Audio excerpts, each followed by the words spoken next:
So here we are with an update on the cave terrarium build. The original will be linked in the end screen, but I just wanted to briefly update.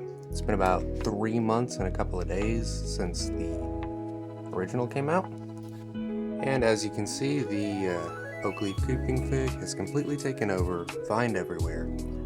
The Fittonia in the back has been perpetually cropped and replanted to look quite nice. And also, I need a video for algorithm reasons.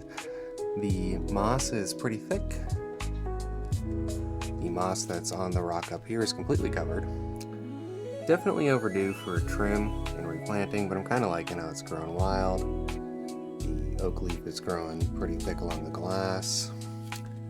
If you look down this way, never mind, you can't see. There's some rootage that you can see.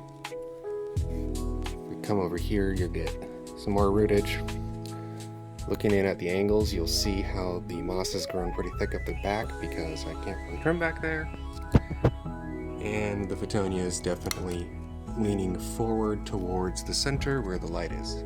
For full disclosure, usually the light is back a little bit.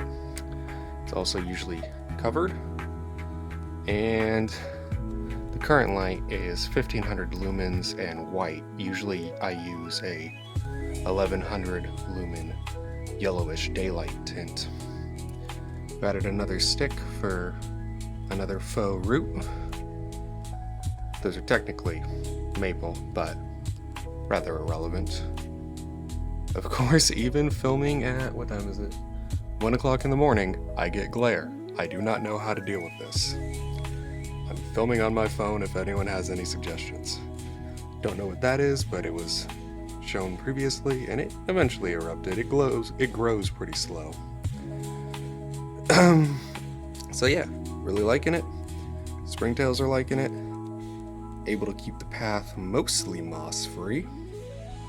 And yeah, full video will be linked at the end. You should probably see the little thumbnail now. Bye!